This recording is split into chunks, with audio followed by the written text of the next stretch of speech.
I'm Seno, I'm 23 years old, I'm from France. What got me into League was a professional scene in season 5 and 6, because I barely started playing the game. Like, I just installed it on my PC and I saw the pro games on Twitch, and I was amazed to see like the amount of detail there was in this game that I hadn't even realized yet. And so I got deep into it, played for a while, like until season 8, 9. Then I stopped completely playing, and I got into coaching, just because I thought, like, I don't have very good execution myself, but I think correctly about the game, I would say, and I understand what you have to do. So I shifted my position and my role a bit to more of a coaching one, and I've been loving what I do since. So it was in 2021 that I started with my first team in French third div, then Italy second div, French second div, NLC 1, and now I'm in the Game Changers, the new tournament from Riot, before the US. Yeah, I just got accepted to the university I wanted to go to in the US to coach, so pretty stoked about it, pretty happy.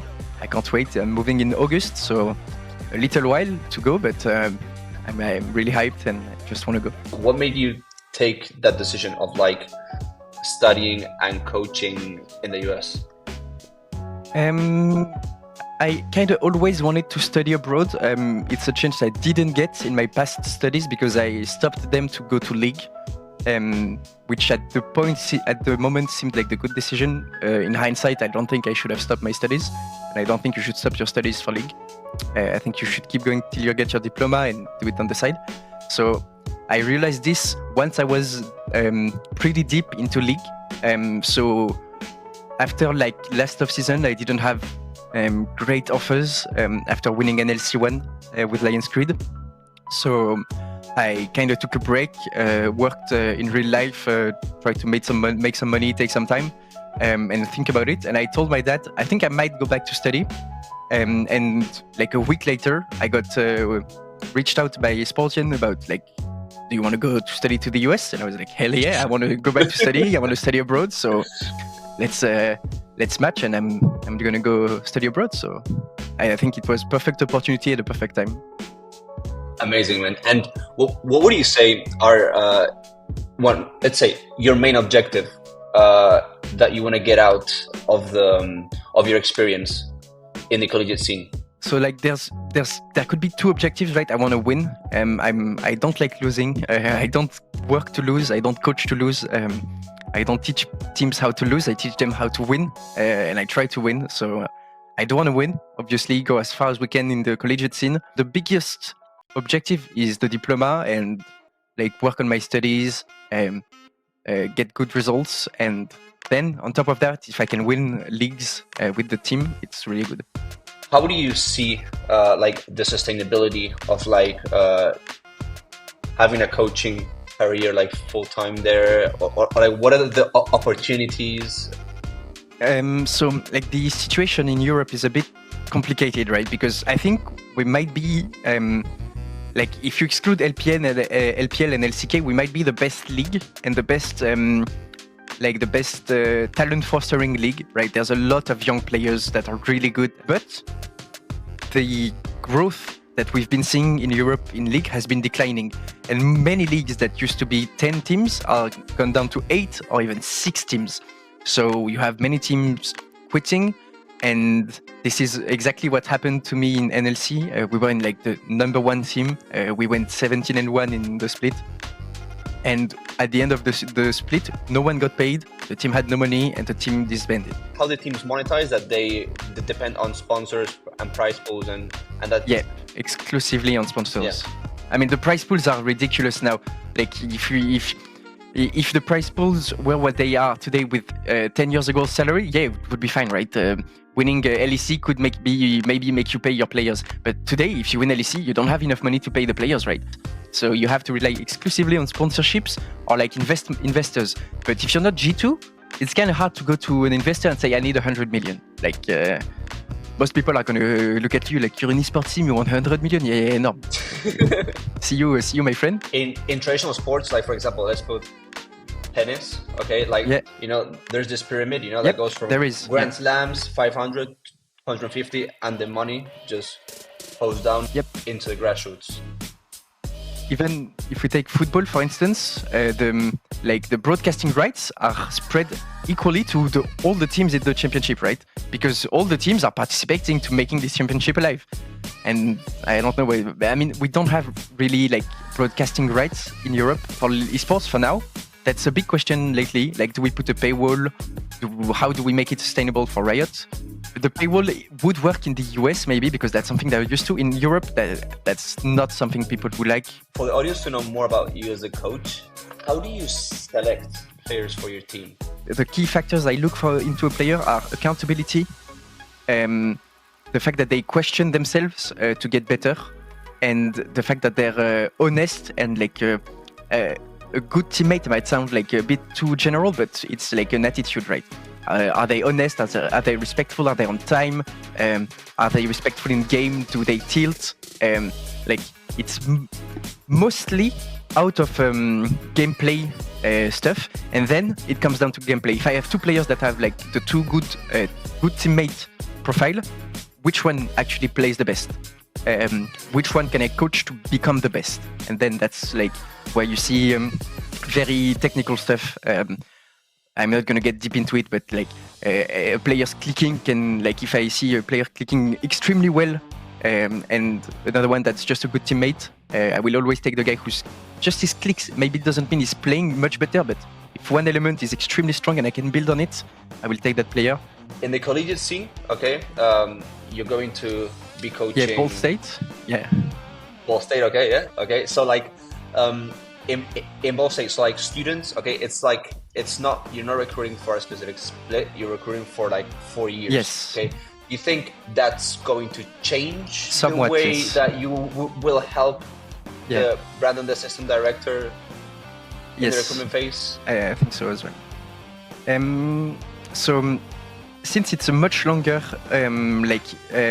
contract, kinda, or like they're with the team for much longer, you have time to work on weaknesses that would otherwise take way too much time. For instance, something that I like usually skip, like if a player has a bad communication, that's something that takes a lot of time to work on. If it's for one split, usually I tell that player, sorry, that weakness is too much for me, I'm gonna choose someone else. But if it's for 4 years, for instance, and I'm living with the players literally, I think there's not many points that like we can't work on in 4 years.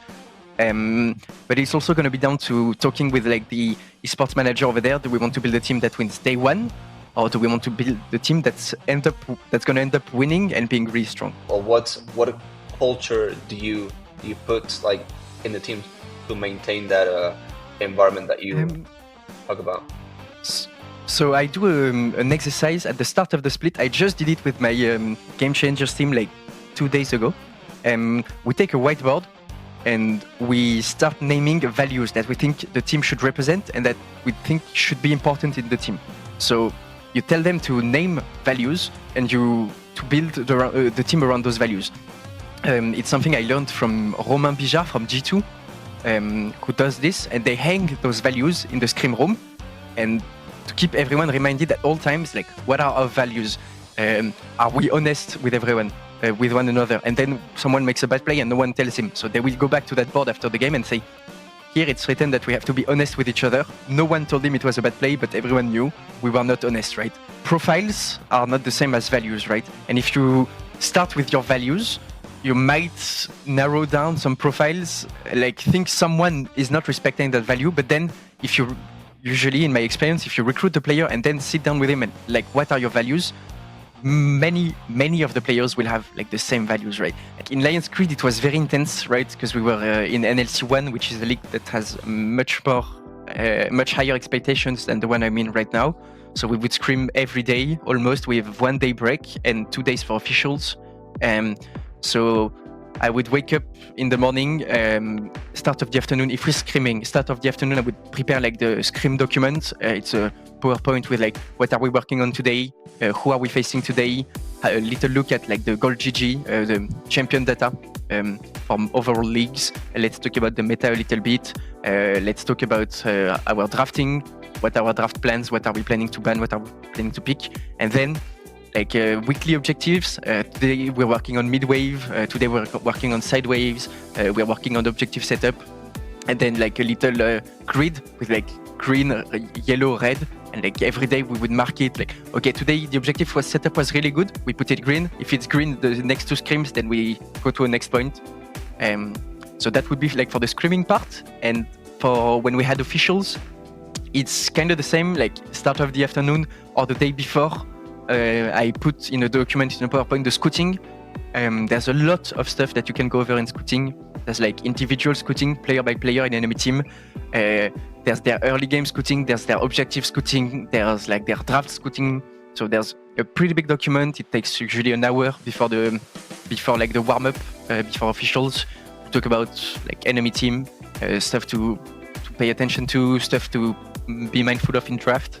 What made you choose Ball State over your other offers? I think it's a sum of elements. So I had a few universities that were interested. What came into my decision was the location. Is it like very secluded out of like in the bush or whatever, like completely lost, or is it like in a town in a state that I know? What's the weather like? And then looking at like the infrastructure in the uni, talking with some players and some people who were in the university as well.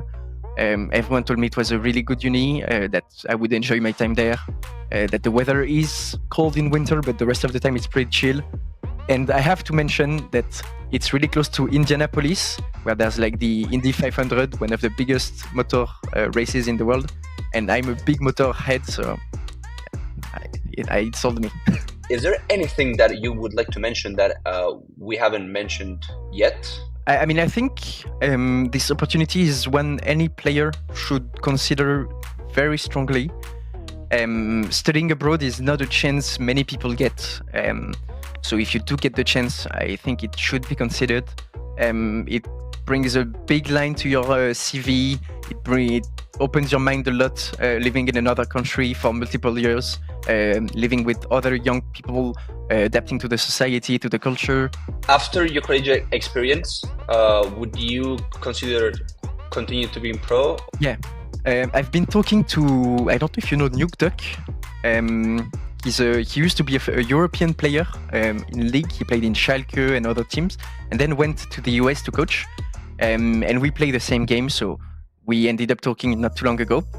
And he told me that if I should work in the US as a coach later, because it's much better than Europe. The salaries are much better. Also, you're gonna have a lot of fun when you go to the LAN events. I think that's the best experiences that you're gonna always remember, you know, the LAN events. I mean, I had a few LANs here, but I don't think it's gonna be the same. I think in terms of size, it's gonna be much more. But I'm really excited to go back to LANs, because that's where my like esports career started as a player. When I used to play the game still, I did a lot of LANs, and I think that's like one of the best experiences you can live as a player. How does one can look for a coaching job in US or Canada? If I have good results in the collegiate scene, I can probably reach out to some people over there. Usually, if you want to get a coaching job, you're going to have to reach out. Sometimes people will reach out to you, but it's pretty rare. So if you want to get what you're aiming for, you need to reach out to the teams. You need to present your profile, say why they need you and not someone else. Esports is a scene where you have to promote yourself and you have to sell yourself if you want to get claimed. You have to take the bull by the horns, right? You have to send yourself into those DMs and you have to take the leap. It's kind of weird. Most of the time you're gonna get a negative answer, but when you whisper the right person at the right time, you're gonna get sure, come try out for us, and then you impress them and then join.